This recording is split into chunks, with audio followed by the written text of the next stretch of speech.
Ser podcast.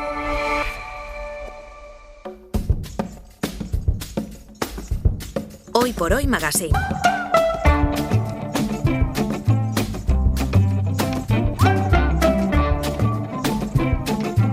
Ser podcast.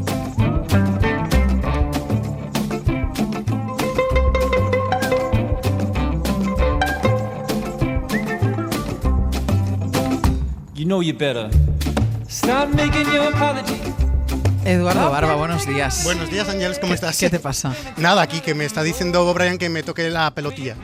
O sea, que se ponga micrófono. bien, que se ponga bien el micrófono. Exacto. La traducción es que se ponga bien el micrófono. Exacto. Bueno, antes de entrar en el tema de hoy, quiero que comentemos una noticia que realmente, bueno, yo no sé si nos ha impactado o nos ha emocionado las dos cosas a la vez. Resulta que un equipo de botánicos llevaba 13 años buscando una de las plantas más raras del mundo. Se llama Rafflesia hasseltii. Para encontrarla, él y su equipo realizaron una peligrosa expedición por la selva de Sumatra, en Indonesia, en una zona además que está llena de tigres. Y ahora quiero que escuchen, y que escuches tú también, Eduardo, el momento en el que este equipo de botánicos encuentra la planta y además encuentra la planta en flor. He's crying. It's okay. We did it. We found it.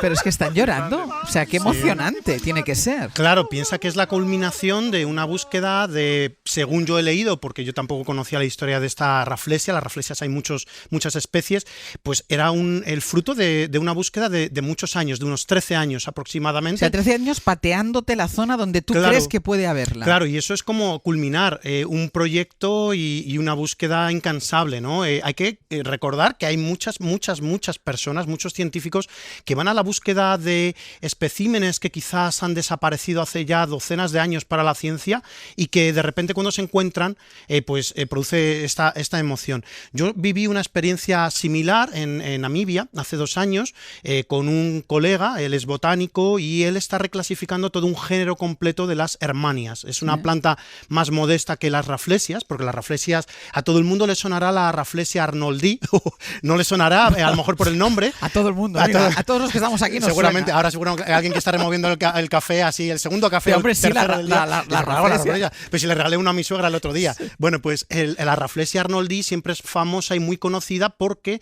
tiene la flor singular más grande del reino vegetal. Y entonces, pues por eso suele ser bastante conocida. Pues yo, como te comentaba, en esa búsqueda con mi colega Dave, pues lo que hicimos fue irnos a la zona entre Sudáfrica y Namibia, recorriendo para reclasificar este género, que lo está reclasificando él. Era un género que estaba un poco olvidado para la ciencia botánica. Y está a la búsqueda todavía de varias especies que han desaparecido desde hace algunas casi 100 años. Y nosotros encontramos una de ellas en medio de una colina montañosa llena de piedras afiladas además, sí. Había que andar con mucho cuidado. De repente, en medio de esa aridez, de ese aparente páramo, aparecía esta hermania. Cuando yo lo llamé desde lejos, digo, Dave, tenemos aquí una hermania, creo que puede ser interesante, porque estábamos en la zona donde se había descubierto por última vez, pues quizás en los años 20-30, sí. Vino después de un rato porque estaba en la otra punta de este páramo y cuando llegó empezó a bailar porque era esa hermania que no se había vuelto a ver desde hacía pues docenas y docenas de años. O sea que esa emoción existe. Pero la encontraste tú. Sí. Y luego otro de los de la expedición, James, también. Entonces, bueno, pues fue muy bonito porque fue pues como para él el culminar con esa especie, esa parte. Y entonces esa alegría, esa emoción, pues es evidente que se produce. ¿Y la Rafflesia hasseltii, que es la que ha encontrado este equipo de botánicos, cómo es? Bueno, pues es una planta que no es casi una planta, como quien dice, ¿no? Porque es una planta de esas misteriosas que aparecen muy esporádicamente en sitios muy dispersos. Y claro, hay que pensar, las selvas de Sumatra, la cantidad de vegetación que hay, la espesura que hay ahí. Y la espesura, y hay que estar justo en el momento en el que esa flor va a abrir, va a durar unos cuantos días y si no pasas por ahí no la vas a ver. Son plantas que son parásitas, son plantas que dependen por completo de su hospedador para estar vivas. Es una especie pues de vampiro continuado de esa planta. Parasita a un género de plantas que nosotros a veces cultivamos en jardinería, que son las lianas, unas trepadoras que se llaman tetrastigma. Yo tenía una en la escuela de jardinería de la cual probaba unos nectarios. ¿Te acuerdas que una vez cogimos la alegría de la casa, la metimos aquí en el estudio y probamos unas bolitas dulces? Sí. Bueno, pues el tetrastigma boynierianum, que es una de las plantas a las que parasita esta Rafflesia recién encontrada o reencontrada, pues emite también esas bolitas, y yo en la escuela de jardinería, en el invernadero, siempre las probaba, porque eran como es una especie de desayuno dulce. Vamos al tema de hoy, después de este episodio emocionante de alguien que encuentra algo que lleva años buscando. Estamos en el tramo final de un otoño. La verdad es que es un tramo final de otoño con temperaturas de invierno y la actividad en los jardines desciende un poco. A mí lo que me gustaría saber y explicar a los oyentes, ¿qué es lo que tenemos que hacer con las plantas en este periodo? Estamos, le queda todavía poco menos de un mes al otoño. ¿Qué tenemos que hacer ahora? Bueno, es cierto que esta ralentización, como dices, se produce, pero no es total, porque siempre en un jardín hay actividad, aunque no lo aparente, ¿no? Yo recuerdo siempre una frase de mi buen profesor Benito Cotarello en la escuela de jardinería que nos decía que la raíz en el invierno también crece, incluso aunque sea 1 milímetro bajo tierra, aunque la planta haya tirado toda la hoja, que aquí he metido hoy una espírea, un arbusto caduco. Este arbusto caduco, cuando tire toda la hoja, incluso va a estar creciendo. Entonces, pues hay que tener en cuenta que el invierno no va a ser igual en una costa de Málaga o en el interior de Soria, como hablábamos el otro día, porque, pues la diferencia de temperatura es muy distinta entre un sitio y otro. Pero ojo, lo que sí que es por igual en todo este hemisferio es la disminución de las horas de luz. Eso es algo evidente y la planta eso lo siente y hace que su metabolismo pues baje revoluciones y ya no esté tan activa. Incluso muchas se van a paralizar prácticamente por completo, como acabamos de decir, y otras, pues van a tener un poquito de actividad, ¿no?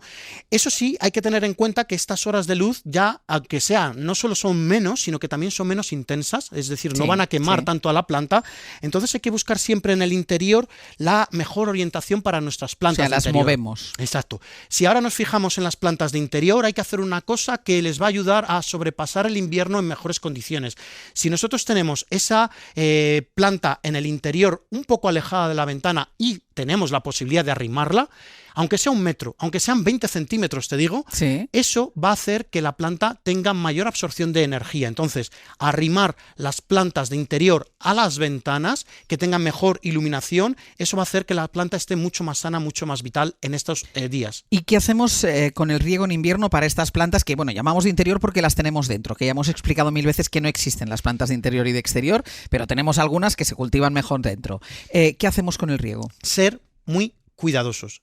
Si es algo que ya tenemos en cuenta siempre, ese mantra que siempre repetimos todos los profesionales de la jardinería de las plantas de interior en general, regarlas solo cuando pierdan toda la humedad del sustrato o al menos la primera capa, 4 dedos, 3 dedos del sustrato en la parte superior, ahora hay que ser todavía más cuidadosos porque, como acabábamos de decir, la luz ha descendido y las plantas, por lo tanto, no extraen tanta cantidad de agua del sustrato. Así que hay que tener mucho cuidado. Yo te voy a poner un ejemplo personal, que eso siempre ayuda a visualizar un poco. Yo tengo un ficus enorme en casa, enorme. Ese ficus, yo cuando estamos en las semanas de verano, le echo unos 4,5 litros de agua, porque es un cacharrito que tiene 1,5 litros y le echo 3. Sí. Pues eso a la semana. Pues ahora, en este inicio de otoño, mejor dicho, en este mediados hacia finales de otoño, ya la dosis ya la he bajado a poco más de 2 litros. Es decir, echas menos agua. La mitad prácticamente de agua, porque ya el ficus no está necesitado de tanta cantidad de agua y bajo esa dosis para que no tenga un exceso de agua. A muchas plantas, como a los ficus, les va a sentar fatal ese exceso de agua en el invierno. Así que hay que tener mucho cuidado. Pero siempre tocamos el sustrato para saber si necesita agua. Siempre. Ya sabemos que el riego no se puede temporalizar, aunque puedo yo fijarme. Yo, por ejemplo, los domingos es cuando a mí me gusta regar. Sí. Pero yo observo, si no hace falta, no lo hago. Así que tocamos o metemos esa varilla de bambú. Yo, por ejemplo, con el ficus sé cómo va y por eso le bajo la dosis, porque tengo una varilla de bambú muy larga, la clavo hasta el fondo y cuando ya saco veo que si todavía queda la mitad de sustrato húmedo o no la riego. Y oye, ¿qué hacemos con la calefacción? Porque esta es una de las preocupaciones, porque es verdad que la calefacción además da como un calor así como muy artificial. ¿Qué pasa con ella? Sí, pero qué bien que sienta eso de entrar en casa por las noches cuando llegas y hace frío en casa, ¿eh? Madre. Con lo que hay que tener cuidado, como tú dices, es con esas calefacciones, y porque van a generar en los interiores una cosa que es básica para las plantas, que es la humedad ambiental. La humedad ambiental, ese aire más seco, perjudica a muchas plantas, ¿no? Hay plantas porque la calefacción reseca mucho el ambiente. Mucho, y nosotros lo notamos, tanto con el aire acondicionado como con las calefacciones, las mucosas, te reseca la nariz, se resecan, y bueno, hay gente que incluso le llega a sangrar, ¿no? Por esa resequez. Eso no existe, pero bueno.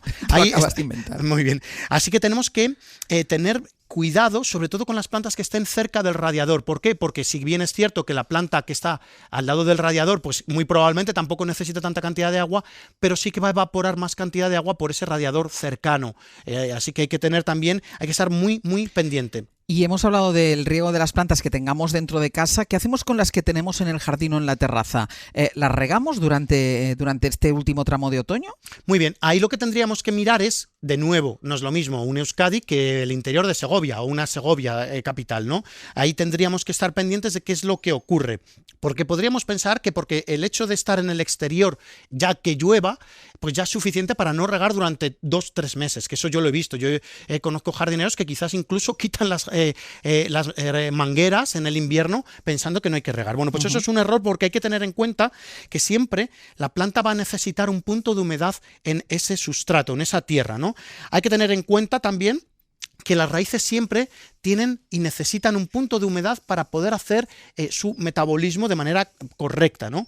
Como regla general. No estoy hablando, por ejemplo, de los cactus y otras suculentas, que esas sabemos que hay que dejarlas incluso secar siempre que sea posible, porque si tenemos el cactus en un jardín en el exterior, pues ahí no podemos evitar esa lluvia. Pero, por ejemplo, si tenemos un granado como nosotros, un kumquat, salvias, hortensias, todas esas plantas han de tener una ligera humedad en la tierra, en el sustrato. Y si vemos que esa humedad se pierde, damos un riego en profundidad. No hay ningún problema. Sí, en pleno invierno, ¿por qué no? O si de repente, Ángels, por ejemplo, vienen varios días de sol en pleno invierno, que puede ocurrir en cualquier punto, y de repente, pues ese sustrato, esa tierra, mejor dicho, ya en plantas de jardín se seca. Pues hombre, pues damos un riego de apoyo para meter un poquito de humedad a ese terreno. Vale, y en la terraza también, cuando tenemos las plantas debajo de un techo, porque ahí aunque llueva el agua no les eso es vital, y hay muchas personas que llueve y dicen, no, si ya ha llovido, no, está en un techado. Que no le ha llegado el agua a la planta. Techado. Mira, ahora vamos a continuar, a ver qué tenemos que hacer, por ejemplo, con el abonado, que no lo hemos puesto, con el abono. Pero primero vamos a escuchar a Maribel desde Valencia. Maribel, buen día, buenos días. Hola, buenos días. A ver, Maribel, cuéntanos, ¿sobre qué planta quieres preguntarle a Eduardo?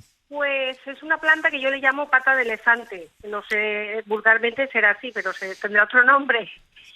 Y la tengo dentro de casa, la tengo muy bonita, pero el problema es que las hojas me cuelgan al suelo mucho. Sí. Y entonces la punta se seca. O sea, ya las tienes, las hojas ya están tocando el suelo. Sí, tocan el suelo. Vale. ¿Qué puede hacer, Eduardo? Bueno, pues muy interesante, porque tienes, como tú muy bien has dicho, es una pata de elefante. El nombre científico es Beaucarnea recurvata. Una pata de elefante. Una pata de elefante. De toda la vida. De toda la vida. Antes se le llamaba nolina. Y bueno, tienes que tener en cuenta una cosa. Es una planta de regiones semidesérticas. Y claro, cuando tú tienes una pata de elefante en un interior, ya estás viendo que la cantidad de sol directo que va a recibir ya va a ser la mitad de la mitad de la mitad de la mitad de lo que tiene en su lugar de origen. Entonces, es una planta que está muy necesitada de recibir al menos varias horas de luz solar directa. Sol directo. Cuando las tenemos, la tengo en la ventana. La tienes en la ventana, pero aún así es muy probable que no le dé toda la cantidad de horas de luz que necesite. De todas maneras, te cuento una cosa. Cuando la planta, ¿cuánto mide de alto esa pata de elefante? Pues tronco. Medirá... Aproximado. Desde el suelo. Desde el suelo hasta arriba, pues será 1 metro. 1 metro, o sea que ya es una pata de elefante considerable.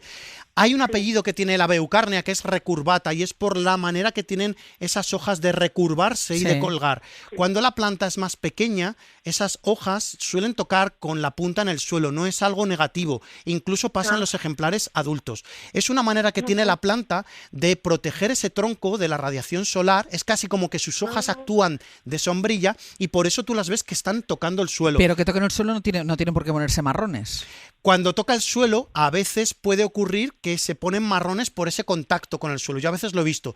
Si quieres, puedes levantarla un poco y ver si evitar ese roce con el suelo evita que esas puntas se pongan marrones.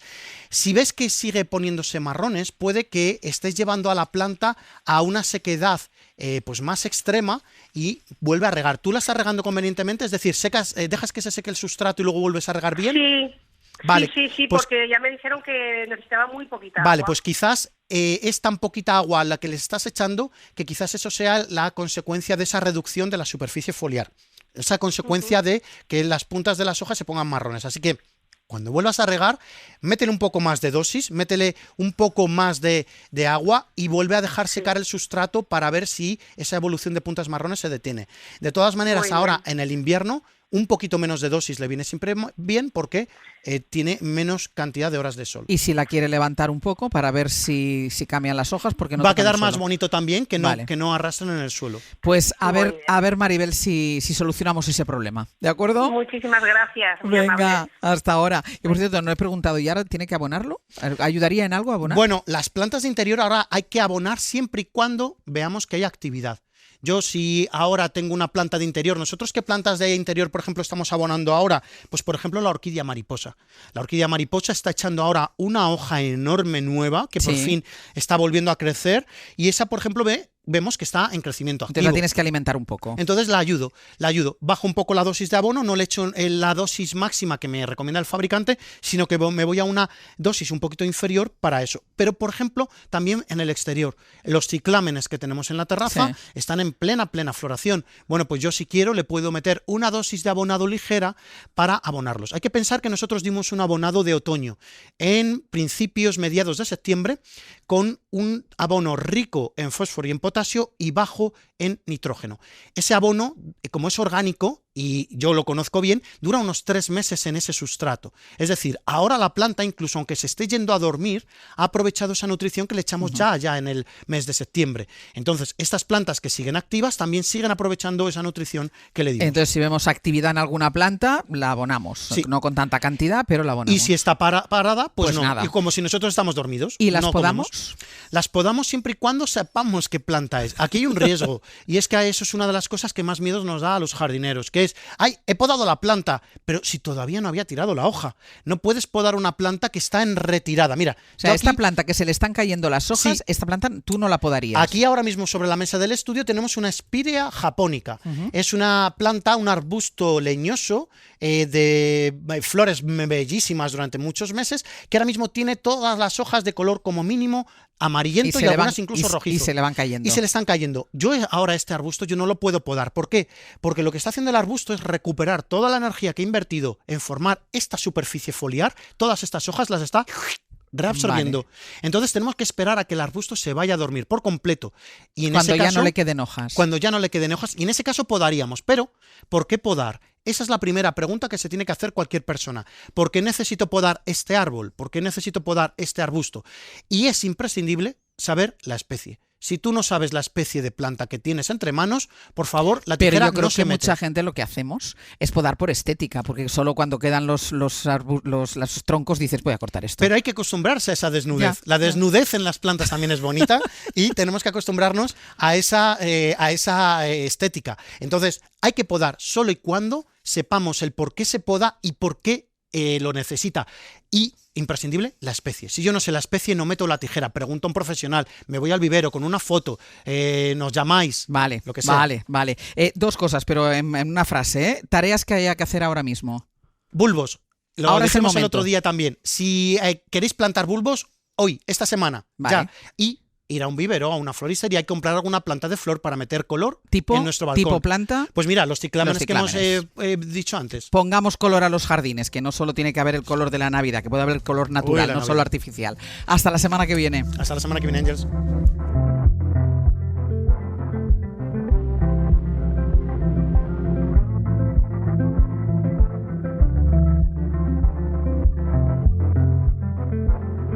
Someday I'm gonna live in your house up on the hill, and when your skinhead wanna sing.